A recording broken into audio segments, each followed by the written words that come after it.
Well, hello, everybody, and welcome back. And if you are just tuning in with me for the very first time, it's so nice to meet you. And I'm really glad you're here with me today. I am your host, Heather Carey, nutritionist, chef, mom, and a woman who has been around the block with food. I want to open up about real food in relation to health, weight, and our bodies so you can make peace with what you eat.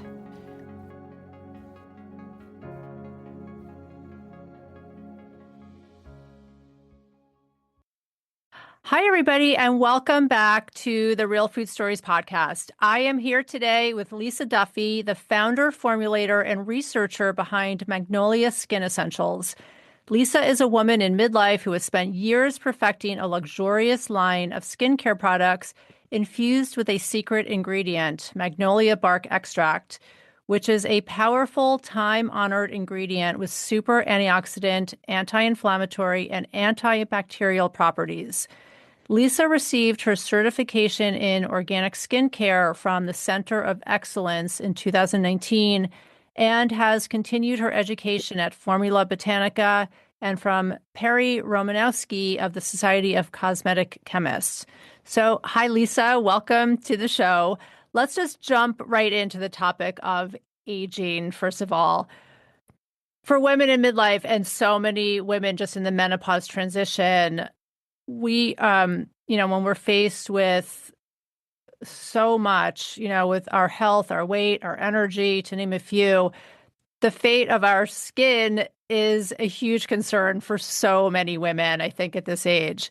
So anytime that there's a product that promises beautiful skin or the hope of looking younger I definitely perk up at that. Like if there's something that like I feel like could maybe take a couple of years off of my face. I'm guilty of it. I definitely, is something that concerns me, especially because I probably spent way too many years in the sun when I was younger, not caring, and now here I am caring about it. But I also think that there's this fine line between wanting to look younger and age in reverse and all of those words that are kind of buzzwords that are coming up right now, and just simply embracing our age and being a woman in midlife and being okay with that, which is so hard for some women. So I wanted to just jump in and start hearing about your story and how you got inspired to create your skin line, which is amazing, um, and how it's influenced you. Well, thank you so much, first of all, for the opportunity to be on your podcast. I feel very grateful. And I love your podcast. I think that you really touch on some incredibly important issues that all of us are facing. And, to just give sort of a Reader's Digest version, because I can talk. I get very passionate about things. I'm a Southern California native. I was born and raised there 30 years, and I came from a background that was very holistic in the sense that my mother and father had 8 children, and it was very expensive to take care of them. But my mother was also, I would call her a little bit of a pioneer on the whole foods, environment,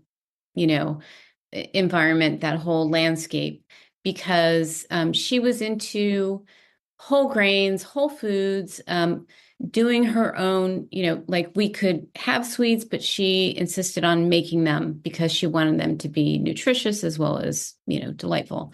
So she had a real balance in her perspective on life, and I truly appreciated that. She was also a very compassionate person and taught us how to be compassionate toward others. And I really feel that that sort of all rolled into my view of skincare, being beautiful, why we want to feel beautiful, and how to heal ourselves.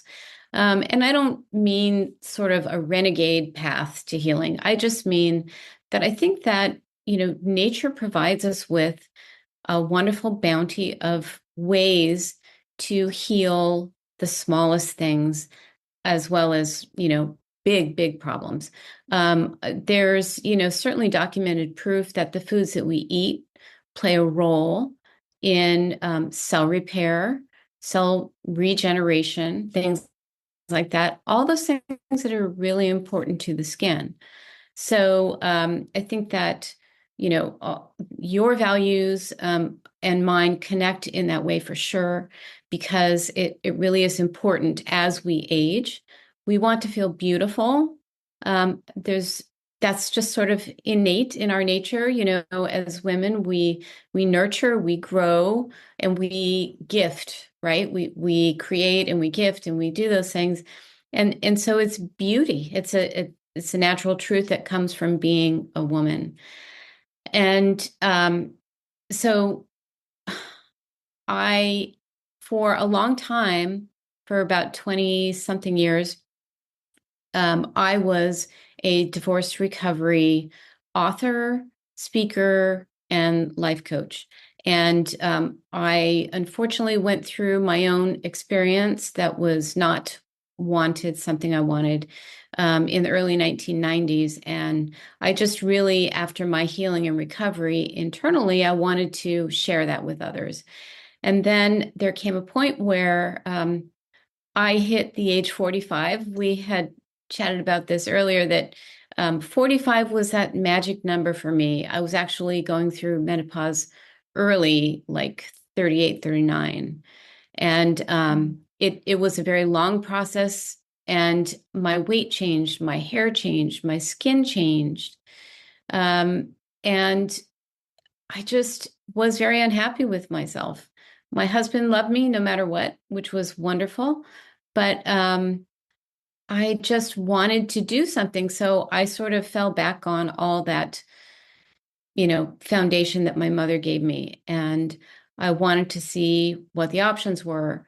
I was very interested in the clean skincare arena because, for obvious reasons. And so I started down that path of, just sort of homemade remedies. What could I do? DIY, stuff like that. And the further I got into it, the more interested I became in the why. Why do these things help? And that's when I got into organic skincare and started my education as a cosmetic formulator, which brings me to today. I think that after a ton of research, I really, truly believe in the significant impact that magnolia bark extract can have on your skin. And it's not a new ingredient by any stretch. It's been used for centuries in Chinese medicine. And that's one indication of an ingredient that isn't just a marketing ingredient. That a story is built around to make a consumer feel great about buying it. It really does have a long history of helping heal and helping beautify. So I want to definitely get into right the specific ingredients, and I think I'm intrigued with, and I think especially right when you hear something like magnolia bark extract, like that's one ingredient that can really help. So my radar kind of goes up too. I'm curious about it, but I want to let's just backtrack for a second. I want to talk about just the overall aging. You said something, that you went through menopause when you were in your late 30s, which is young, and then had all these changes, and you want to hold on to your beauty, right? And I think that is the case for so many women, even getting into your 40s. I think that we're living longer, right? And so when you're in your 40s and in your 50s and you're going through menopause and like all these changes, I know for me at least, I just feel like I'm too young to like feel like I have to call myself like an older woman, or it just mentally I don't feel it. But physically. So like there's this resisting aging or just aging gracefully, or how do you feel about that? Just that kind of giving into aging. I mean, I know, yes, we want to hold on to our beauty, and I think that's important for women, but I mean, just the concept of aging gracefully. How does that go along with your philosophy of your skincare line? Well, that's a great question. We could spend a lot of time talking about this. I think to get down to the heart of the matter, beauty is very personal. The desire to be beautiful is also personal because I think beauty can mean something different to different people. So I would just start with, asking yourself, what does beautiful mean to me? And in my personal answering of that question, um, beauty oftentimes is far more um, visible from the inside, like the kind of person you are. We all know people who are gorgeous on the outside and not very much on the inside, and vice versa. And then there's all different combinations of that. So I think what's important as we age is to become comfortable with who you are. A lot of that has to do with how you lived your life. And it doesn't mean when you say I've lived my life well, it doesn't mean that you're perfect. It means that you did your best, right? With the circumstances that you were given. And that's so important because if you've done the best that you could with what you were given, meaning financial, life circumstances, hereditary, you did your best. That's a great thing, and you should feel good about that. And when you feel good about yourself, obviously it comes out, and it's part of what makes you beautiful. Um, I think that in addition to being comfortable with who you are, I think it's important to you've talked about this before, and it's a big thing, but not really go by the standards that are set by social media or the media at large. Um, because I find some women carry their wrinkles and their, you know, life on their face. I just think it makes them more beautiful. I'm sure that they were beautiful when they were younger, but there's a richness that comes out in them that is very beautiful. And so when I sort of take this idea of being beautiful to the masses, if you will, with what I am promoting, my skincare line with Magnolia bark extract, I think it's an embrace your age. Now, I mean, I know women who are in their mid to late 30s and they're freaking out because they're like, oh my gosh, I'm going to be 40 soon. And I do remember being there, and it's like, wow, 40 is staring me in the face. It's like this big dead end, but it's really not. My 50s were a great decade. I am 61 and I'm looking forward to even more great years. So again, my theory or my perspective on beauty is embrace your age and, let's help, uncover more beauty by focusing on your skin, by healing ailments, or just getting rid of all those layers of dead cells. I mean, there's so many aspects to it, but just, improving cell regeneration. There's so many things. So I, like you, Heather, sort of had an invincible sort of mindset when I was in my 20s and 30s and out in the sun. California sun is pretty hot and relentless. So I am not a saint in that at all. But as we get older, if you take care of your skin and follow a good diet, that does play a role in what that damage is going to look like as we age.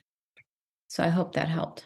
Oh yeah, no, definitely. Yeah, I wanted to just circle back to just being comfortable with who you are is something that you've mentioned. And one thing that I'm also seeing, just besides social media and stuff, are like women in their 20s and probably, like the young women starting to get Botox and starting to do things that like you probably wouldn't have even considered until you're like in your 50s now, just get ahead of the aging game, right? And that's just astounding to me. I don't know where that comes from. I mean, but it's really the opposite of embracing your age, right? We're just, I think, as women, constantly resisting just that getting older. But the bottom line is that we are getting older. There's absolutely nothing you can do about it. It is out of our control, and to do your best, like you said, and and have make some peace around it is really, I think, the best thing that we can do. And, Yes. so I mean, yeah, you can just see it on social media and stuff. I mean, it is definitely Yeah. it's a battle for sure. Yeah, and I like the way you put that, make peace with it. So often in life we have to make peace with so many things, relationships, um, or poor choices, things like that. And so making peace with who you are and where you are at is not a bad thing. It's not a concession. I think, I just reminded myself, I think 20s and 30s, when you have, you know, the gift of youth and beautiful skin and health and things like that, life hasn't really hit you yet in what is possible. And it's easy to look ahead, at other people who are ahead of us and, just sort of criticize or make a judgment. I'm saying this because I do remember when I was younger and I would see women who had had children, um, and were older, and I would say I would just never do that. I would never, um, allow myself to look less than what I consider beautiful, you know. And it was such a it was such a revelation of my immaturity, and it was, such a revelation of how inexperienced I was at life. I think it's so important to realize that aging is not just changing, it's gaining the wisdom, that you have when you get older. You can the retrospect. There's so many gifts that come with aging that just are not present when we're younger. So why is it that way in humanity? I don't know, but that is the way it is. And so you make that excellent point. And I think it's so important to just not worry. If you're young, make peace with it. You will age. Enjoy it now, but then try and live a good life and age gracefully, because that definitely can happen. Yeah, I think that that's a really good point about what you said about when you were younger. I think that, what I was thinking is that there's so much fear of aging, women aging, right? Because women, I think historically either have the belief or it's, I think, true that women become more irrelevant, when we get older. And I hope that this, like the conversation shifts. You mentioned that there's wisdom that comes with aging. There's great wisdom that comes with our aging. And that's seems to have been diluted or lost in the Yes. equation of getting older. So hopefully Yes. that will come, keep building and coming back. Absolutely. I hope so. So I want to talk to you about, you mentioned also before that you wanted clean skincare, right? When you were developing your products. And I know that, that word clean and natural and, I know in the world of food that the words natural or clean eating or they're sort of meaningless terms, right? The word natural is on, you see it on food labels and all natural and 100% all natural. It's really a marketing buzz term. Really doesn't have any any definition to it, and supplements are the same. So what does that mean? So you probably see that in skincare. What do you mean by clean? You wanted clean skincare when you were developing your products. Thank you for asking about that because that is very important. A lot of these terms get overused, and I think that clean easily means something different from brand to brand. Yeah, you can get in trouble quite easily if you don't really clarify. So I just want to preface that by saying, the world of synthetic cosmetic formulation, those people do not see anything wrong with the ingredients that they are using. And there's this big debate about, is clean really good for you? Because, people tend to have this sort of farm to table or farm to face sort of idea about what natural is and what clean is, and that you can just go out into the field and grab some flowers and smash them up and put them in your lotion. And that really doesn't do anything for anybody, except it just doesn't work. So there has to be some sort of synthesization of that natural ingredient to turn it, to extract a powder, to extract an acid or a fatty alcohol. It has to be transformed. And so there is this debate going back and forth about which is better, which is why it's so important to really clarify what clean means, because some brands believe that clean means, across the board, there is absolutely not one synthetic ingredient in here. And that's okay. But then you have problems like preservation. So what is important to me is highlighting what nature can do instead of throwing rocks at other companies. And so to me, clean means using the best, most potent, like the best ingredients that will bring the most results that are not synthetic. They're so pretty much everything, with the exception of the preservative, everything in my line is going to be plant-based, 100% plant-based. It will be transformed in a certain way to be usable in a formulation, but botanicals, and let's just take magnolia bark extract, for example, they're super high in antioxidants. And it's important I'm going to give you a great example that a doctor gave me once a long time ago, and it's always stuck with me. And he had a whiteboard and he drew a picture of a burning cigarette on it, like standing up, and the smoke was going like this. And he said, "This is a human being." And he said, when we're young, the very tip of the ash has been lit. And as we age, the ash gets longer and longer and longer because we are carbon and we oxidize. And so that's what happens to your skin. And it was just a very vivid picture. And so antioxidants, that's why they're so important, because they slow down that process of oxidation. The oxidation is something you can't stop, but you can slow it down. And so I look for ingredients that are rich and high in antioxidants.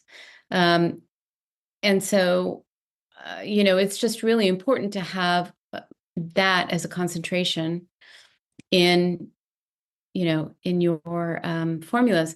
Let's take another ingredient. Let's say hyaluronic acid. Hyaluronic acid is present in our bodies. It's a naturally occurring substance. But just like everything else, when we age, the older we get, the less we have.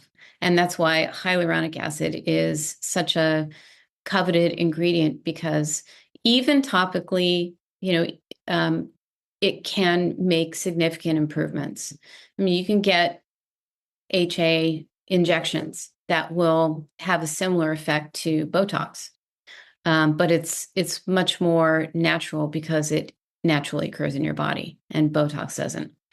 So yeah, I think natural to me and clean means using the best that nature has to give your skin, the most benefits and the most chance to look beautiful and radiant.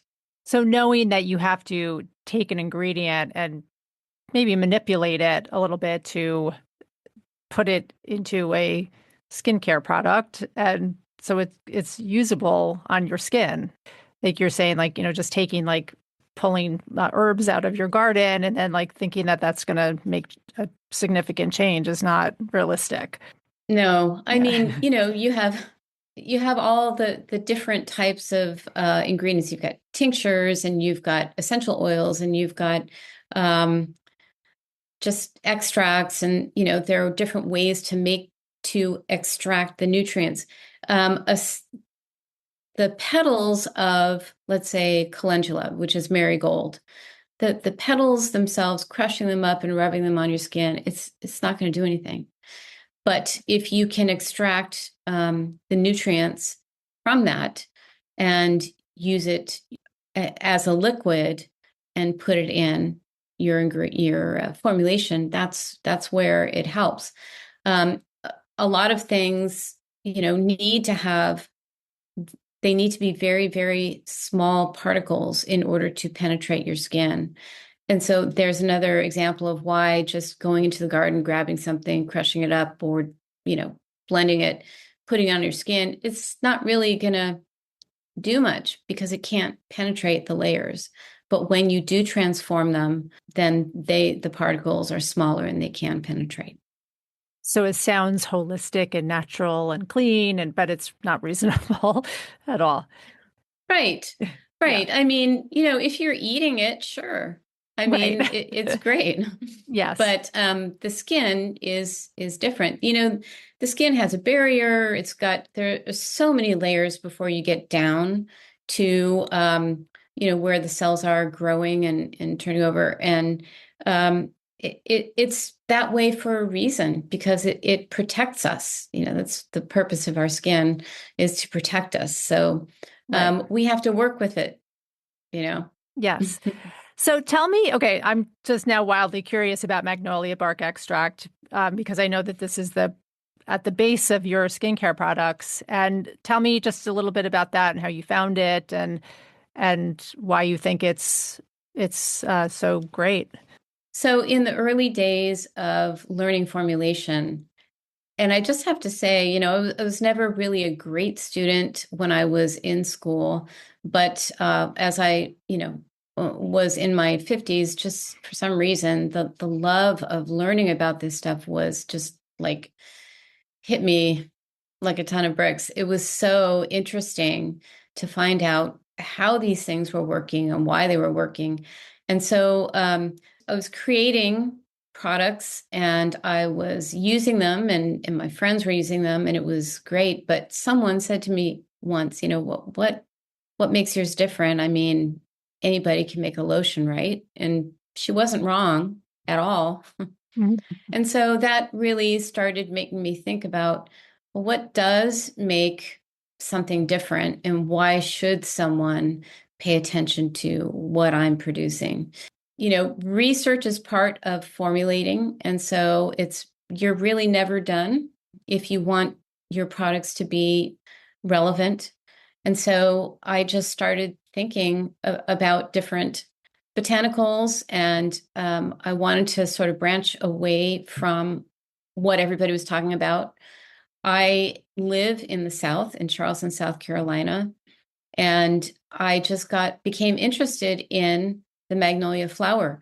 And that is after understanding and learning about roses and lavender and calendula, marigold, all the well-known botanicals that really have significant benefits. So I investigated, and it took a long time.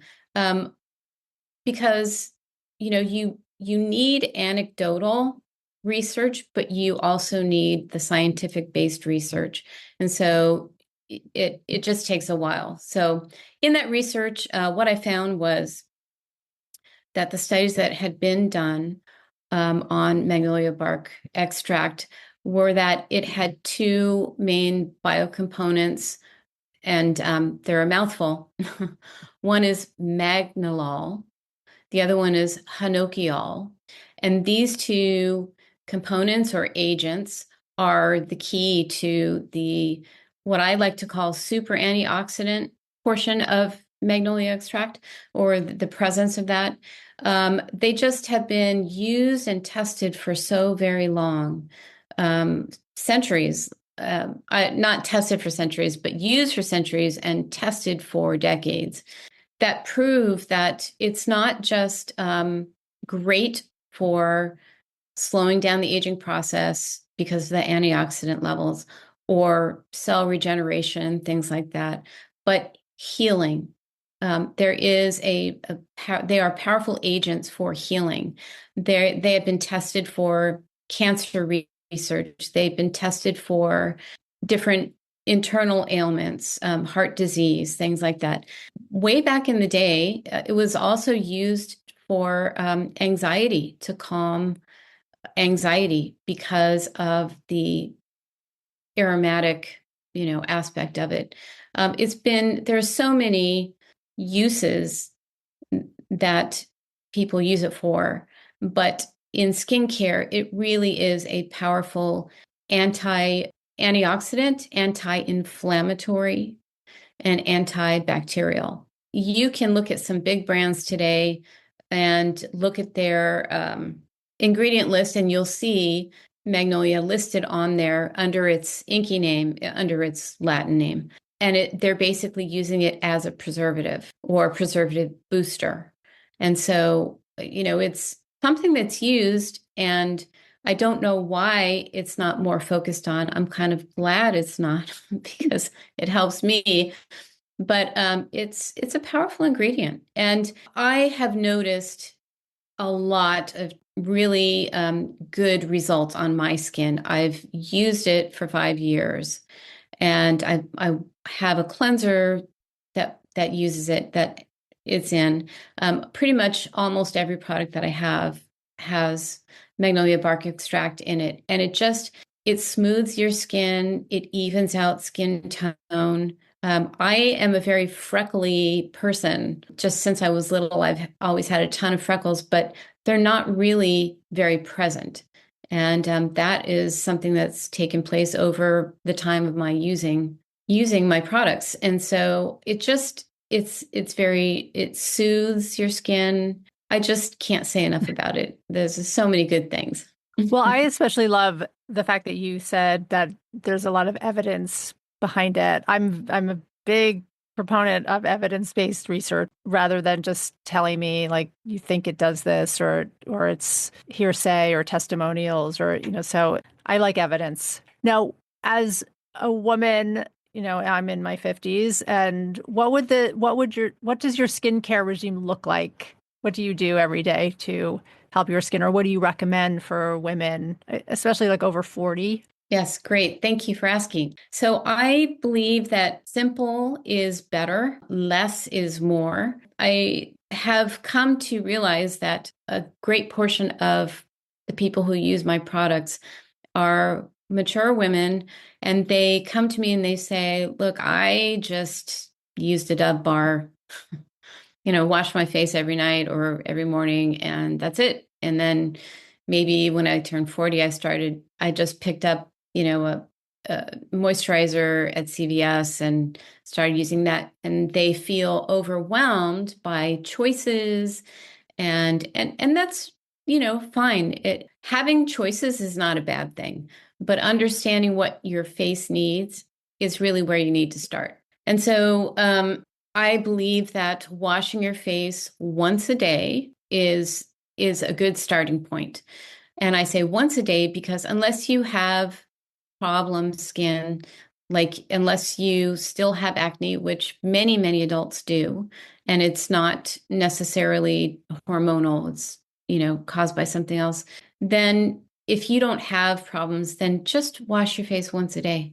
A lot of women don't wear makeup, and a lot of women do, but I wash my face at night because I just wash off the day. When I go to bed, I want to feel just like I've divested myself of my day. And so I wash my face at night and I splash water on my face in the morning, or I just, get it wet when I'm taking a shower. It's not necessary to repeat the, removal. And it just helps, the natural oils remain, the sebum. It's better for your, here's another buzzword, microbiome. And microbiome is just, a community of organisms that live on your skin. And so you just don't want to disturb it too much. And another reason why using less products is better for your skin because you're not disturbing that microbiome. I begin my day with splashing and then a moisturizer. I have a lightweight moisturizer that is great. It's very good for your skin. It's got that hyaluronic acid. And so that's how I start my day, just water and a moisturizer. At night is when I really focus on my skin. I have more time. I'm not in a rush. And so I wash my face. I use a toner. The toner is so very important for two reasons, and I'll try not to be too long-winded. Soap disturbs the pH balance on your skin. And it has to be that way because experts have tried to lower the pH of soap, and it isn't soap anymore. It's going to up your pH balance. A toner is going to balance it out again. And so, looking at putting a toner out there for people to use, you can easily strip your face of sebum and natural oils that you want to keep there. And so my toner is going to be a moisturizing toner. It's got lots of amazing ingredients in it that we can chat about later. It's also very good for your face because it's going to wipe away debris. It's going to sort of get out anything that might be left over in your pores. It's going to get rid of any leftover soap residue if you didn't rinse really well. So those are some really important reasons to use a toner. Then exfoliation is not something I do every day. I just do it once a week. Sometimes I just do it once every couple of weeks. And that's only because I'm using that toner every night. And so there is some exfoliating action going on there. But exfoliating is very, very important because you've got this layer of dead skin cells that, are there. And it's hard to get that glow that you want to see if you've got that layer there. A good exfoliator is not going to scrape your skin or cause micro tears. So you want to avoid something that's got walnut husks or hummus. Some of these really fine powders will still cause micro tears. My exfoliator has jojoba beads. So it's a natural wax bead. It's not bad for the environment. It's great for your skin. But that's what I do to really help my complexion. And then I use a moisturizer and a serum at night.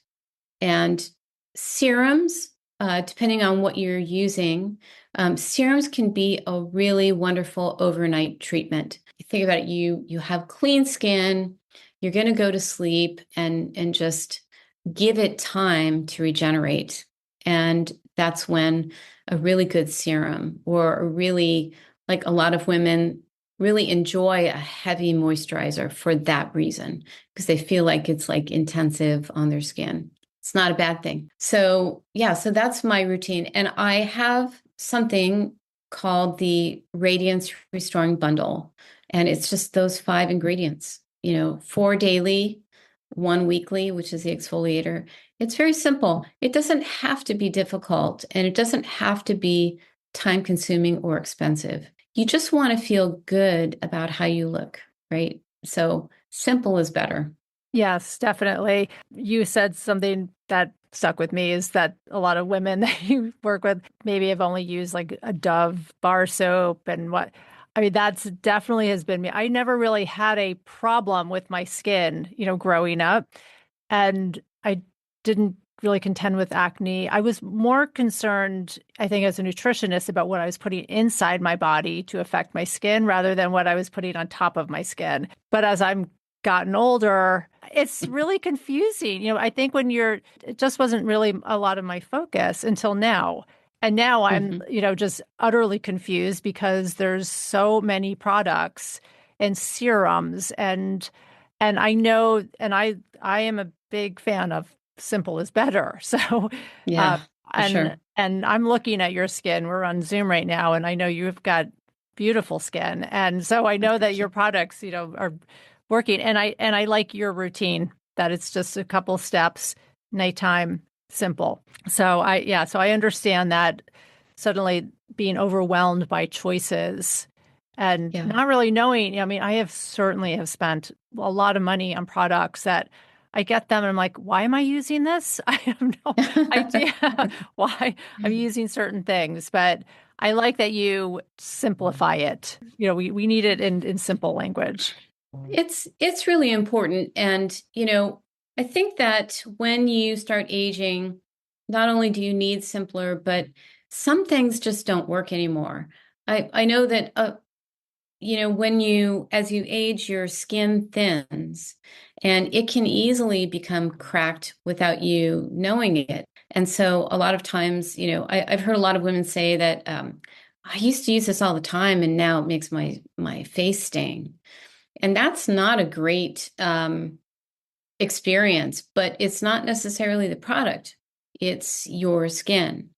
And so, and then some people are allergic to things that other people, don't have an issue with. So it is a very personal thing. And I just want to reiterate choices are not bad.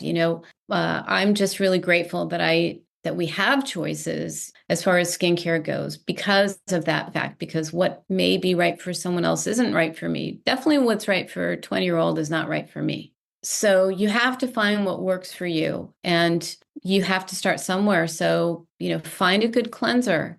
Find a cleanser that doesn't make your face sting or that doesn't dry. You don't feel like, oh my gosh, I've got to get some lotion on here right away after you wash. Find what works for you and stick with it. Don't, if you find something good, just stay with it because if you like the results, there's no need to change. Well, that's the problem, I think, too, is that there's that shiny object syndrome, right? Is that, I mean, this is going okay and working well for me, but is there something better? But I agree with you. Right. If it's working, why mess with it? And Yeah. and it sounds like your products are really focused on women over 40 or, in just midlife, and you're really addressing that issue. And I love that your philosophy just comes from a angle of aging gracefully and aging well. And I think that's great.